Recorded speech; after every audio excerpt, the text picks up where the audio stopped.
Alright,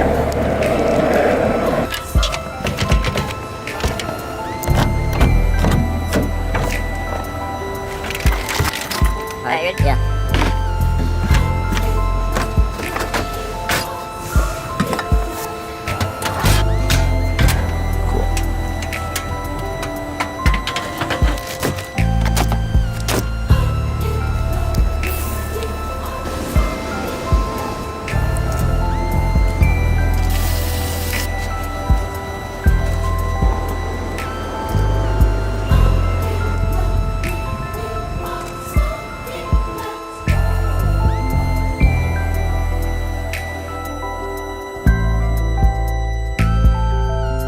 That egg white and bourbon life. It's nothing fancy, just egg whites and bourbon, but it's good, you know. Yo, welcome back to the Adolescent Tour. Woo. We're out here in Golden Banff, Canada, over on the other side of Lake Louise.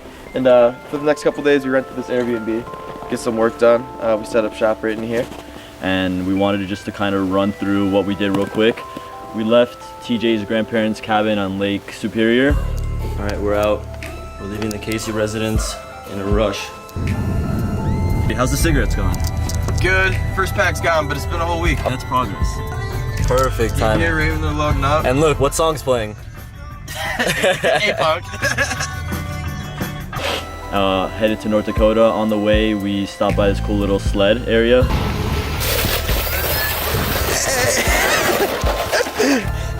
Lame!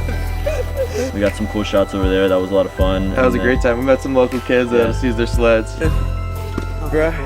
You guys have fun? Yeah, they let us use their sleds. They were into the drown for sure. We broke their sled, but we got some cool drone shots. It was fun.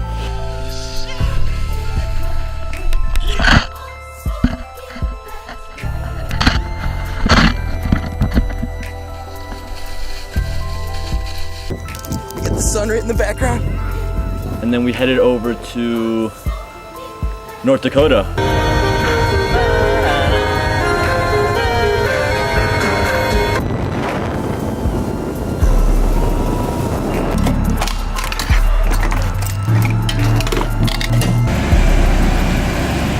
And going over there, it was difficult. It is so foggy. Visibility's like, I don't know, 10% or something. To get in there took us 3 hours. This is our third time trying to get to this place. There were a few roadblocks. The roadblock, I don't know if they're gonna let us in. Things like that. There were just some obstacles in the way. First one, the main road was closed. I mean, just to make it harder that way. Dude, it was pretty obvious they're like trying to die down the amount of people that are going there. Yeah. It's an uphill battle for these guys. We did end up getting there. We're rolling into this protest right now. It's friggin' almost 1. Looks like some Area 51-ish going on over there. Welcome home, have a good night. We spent the night there, our first night in the van, so that was big. We just got to Standing Rock. We're about to sleep in this van. We want to be up for the sunrise. We'll see y'all in the morning. Peace. We went to Standing Rock. I think that we had great intentions. We got a lot of cool content. You're gonna see the video that we made from Standing Rock, and we hope you like that. We enjoyed it, and I think that's it for Standing Rock.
After Standing Rock, we left and went to Montana. We headed over Montana to TJ's cousin.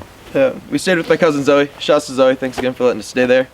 And she's part of an organization called Love Your Melon, and she asked us to do a couple pictures for them. They're in a challenge, picture challenge. It was called Light Up the Night, and they're lighting these candles and stuff. You'll see some of that. And that kind of touched home for me because Zoe, whose dad passed away when we were really young, we were about 5 years old. And so that kind of touched home for me. It's something that, you know, I could do to kind of give back and, you know, spread awareness. Rest in peace, Uncle Bert. And I hope you enjoy this little section of that for you. I know you've been looking for a weakness, but even if I told you all my secrets, there is still a part of me you're missing. I can't be found.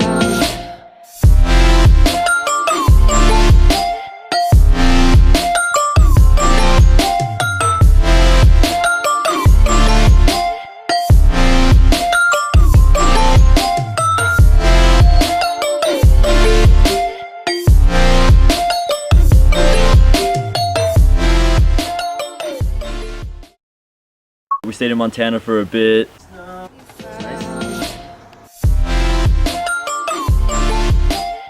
And then we headed over to Glacier. On our way to Glaciar National Park, we pulled over here last night to this beautiful lake. We just got out. Dude, I couldn't see any of this last night. It was just a black abyss. But I was looking at the map and I was like, dude, we're right next to a lake right now. We should pull over and just wake up next to a lake. That sounds cool. That's exactly what we did. We came across a herd of like 30 elk in the middle of the road. It's fucking sweet. I was rolling down the window, like talking to him and stuff. This is pro tips with TJ. Pro mountain driving tips. Pro mountain driving tips. First tip, always go too slow. And there's just little things you should know for sure. Tip 2, when the sun's out, the road will look like this, everything will be melted, but when you get around a corner and it's shaded, everything will be sheer ice, like where all this water is. That's sketch. That's sketch. You're going down hills, so burn up your brakes. Shift down to 3rd gear and let your engine slow you down. Oh, that's a pro tip. People don't know that. Ooh. Or else you're gonna burn out your brakes, and that's never good. You heard it here first. This is pro tips with TJ. And for Glacier, everything happened very quick. In 15 miles, turn left.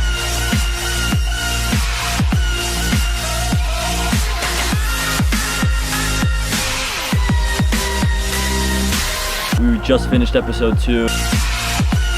We just went and we shot, and like that was fun, and that's what we do, and there's nothing wrong with that.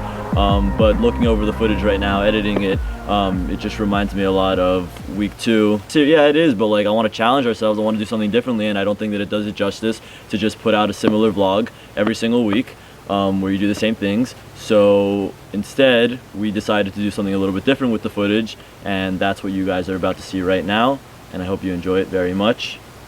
Enjoy. Allow yourself to begin again, as though for the first time. To just feel the next breath.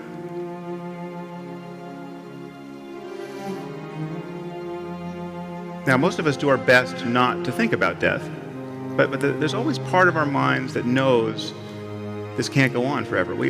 Part of us always knows that we're just a doctor's visit away or a phone call away from being starkly reminded with the fact of our own mortality.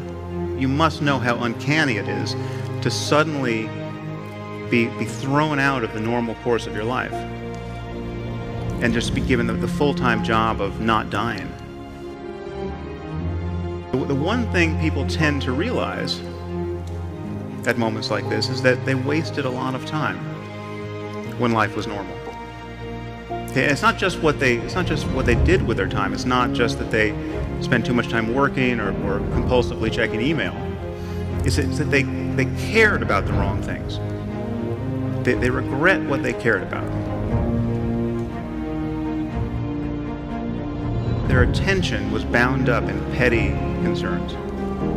Year after year, when life was normal. And this is a paradox, of course, because we all know this epiphany is coming.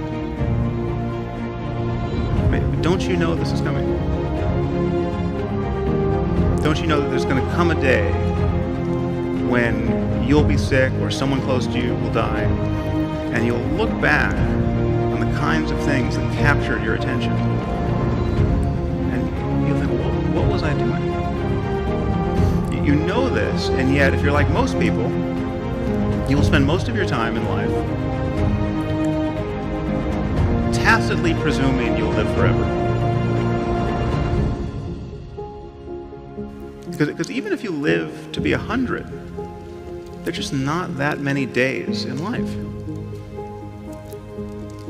So what is the point of life? The answer is a change in attitude. There are ways to really live in the present moment. It is always now. However much you feel you may need to plan for the future, to anticipate it, to mitigate risks, the reality of your life is always now. I think there's probably nothing more important to understand about your mind than that, if you want to be happy in this world. The past is a memory. It's a thought arising in the present. The future is merely anticipated. It is another thought arising now. Okay, well, what we truly have is this moment. And this. And this. And we spend most of our lives forgetting this truth, repudiating it, fleeing it, overlooking it. And the horror is that we succeed. We manage to never really connect with the present moment and find fulfillment there because we are continually hoping to become happy in the future. And the future never arrives. I mean, even when we think we're in the present moment, we're in very subtle ways always looking over its shoulder, anticipating what's coming next. We are always solving a problem. And it's possible to simply drop your problem, if only for a moment, and enjoy whatever is true of your life in the present.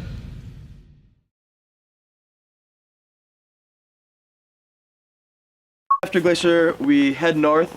That's all we're gonna give you for now. Yeah. Woke up at the border on my 21st birthday. Signing out. Adolescent tour. I have one glove on. One glove, people, one glove. One love. It's pretty nice out here, eh?